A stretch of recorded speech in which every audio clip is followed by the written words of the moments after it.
Wasilisho la utafiti wa mkwamo wa utekelezaji wa sera katika elimu jumuishi kwa watoto wenye usonji na mahitaji maalum.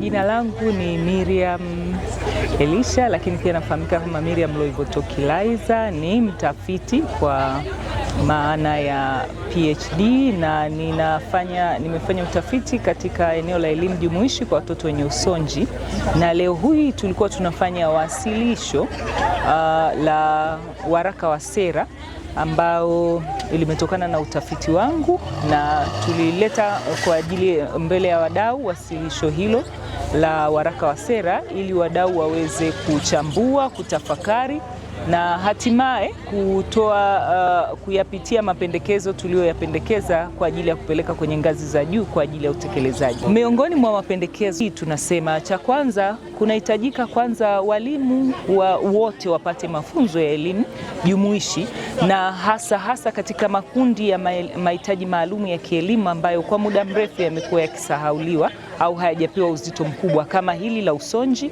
na aina nyingine za mahitaji maalum ya kujifunza. Ni 8% tu ya wadhibiti ubora wanauelewa wa elimu maalum kwa mujibu wa Action Aid 2021.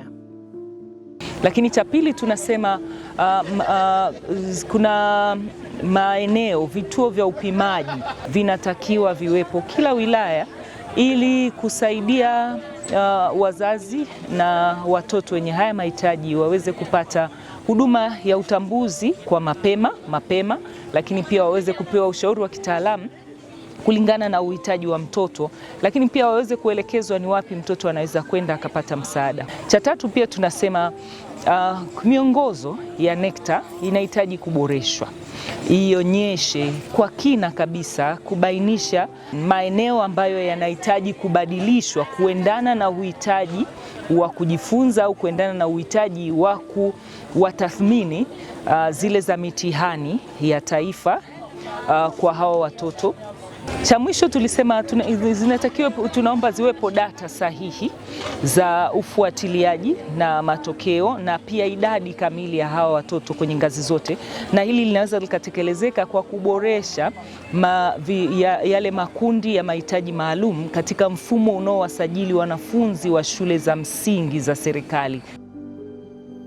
Huyu ni Daktari Miriam, mtafiti wa elimu jumuishi kwa watoto wenye usonji.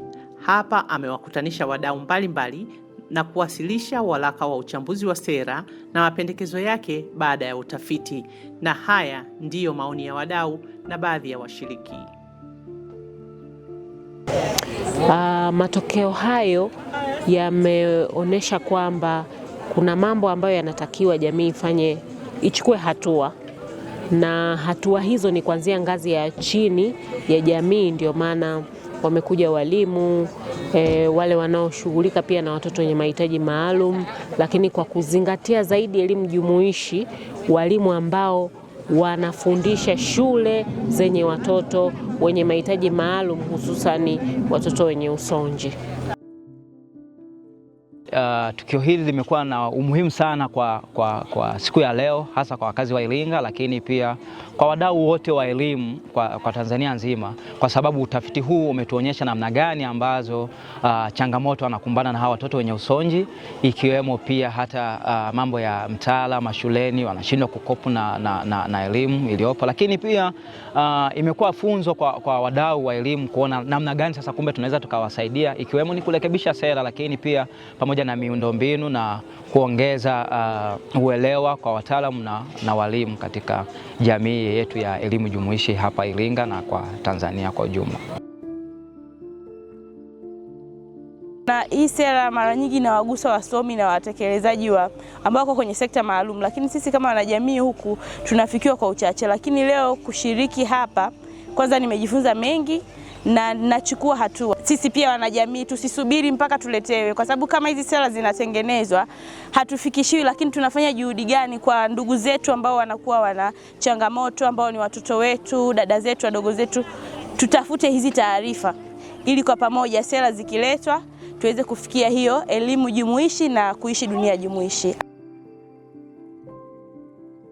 Kuhusianisha wadau mbalimbali ambao wanahusika wengine kuwalea ikiwa na maana ya wazazi, lakini kufundisha ikiwa na maana ya walimu, lakini pia wasimamizi wa sera ikiwa na maana ya viongozi kushiriki katika warsha hii, kupeana maarifa na ujuzi ni namna gani tunaweza tukawalea hao watoto. Kwanza nimejifunza vingi, pamoja na kwamba nimefanya utafiti, lakini nimeona changamoto zingine ambazo pengine kwenye utafiti tunasema huwezi ukabaini vitu vyote, unaangalia pale mapungufu yalipokuwepo unayafanyia kazi. Nimejifunza mapungufu mengine ambayo hao watoto wenye usonji wanakuwa nayo, ikiwemo kunyanyapaliwa, lakini pia ikiwemo kuwachukulia kama hawana uwezo wa kufanya kitu chochote ambapo si sahihi. Katika warsha hii pia tumeshuhudia watoto wenye changamoto hiyo ya usonji wakifanya vitu tofauti tofauti. Tumefurahia dances zao, tumeangalia ubunifu wao, wao ndio wamearrange mazingira, wanatumika vizuri. Kwa hiyo hii imekuja kwetu kama ujifunzaji kwa vitendo kwamba hawa watoto wana uwezo wa kufanya na tusiwaache kwamba hawana uwezo wa kufanya jambo lolote. Hata hivyo, Daktari Miriam anabainisha kuwa yapo mambo mazuri serikali imefanya katika utekelezaji wa sera. Kwa mujibu wa BEST 2025, kuna shule maalum zaidi ya 41 na vitengo 710 na shule jumuishi 3956 Tanzania bara. Huyu ni afisa elimu maalumu manispaa ya Iringa. Serikali imeshaweza kuchukua hatua mbalimbali hasa katika kuwatambua. Mara nyingi huwa tunafanya utambuzi katika jamii kuweza kuwatambua na kuwabaini watoto wenye changamoto, wenye ulemavu aina mbalimbali, na tukisha wabaini huwa tunawapeleka shuleni. Wakishafika shuleni wanapatiwa afua zao stahiki kulingana na aina zao za ulemavu. Kwa sababu shida iliyopo, wataalamu haswa waliosomea kada tofauti za watoto, kwa sababu watoto, kila mtoto ana uhitaji wake. Ukimchukua kwa mfano mtoto mwenye ulemavu wa kutoona, huyu anahitaji mwalimu wake special. Ukichukua mtoto mwenye ulemavu wa uziwi, huyu anahitaji mwalimu wake special. Na ukija katika hii changamoto ya ufahamu, huyu mtoto mwenye ulemavu wa intellectual disability, ulemavu wa akili, na huyu anahitaji mwalimu wake aliye specialized, na huyu mtoto mwenye usonji na uhitaji wa mwalimu wake. Kwa hiyo ukienda kwenye mfumo huo, ina maana na hizi aina za ulemavu, kila aina zina namna yake ya walimu. Kwa mfano watoto wenye ulemavu wa akili ni watoto 5 kwa mwalimu mmoja, au usonji ni mwalimu mmoja kwa mwanafunzi mmoja. Kweli uhaba wa walimu upo, lakini serikali inazidi kuchukua hatua na tahadhari jinsi gani ya kuwahudumia watoto kwa kutoa ajira kwa walimu. Mawazo Institute ni wadau wa tafiti na sera na wadhamini wa tukio hili. Wanatoa wito kwa serikali na mamlaka za watunga sera.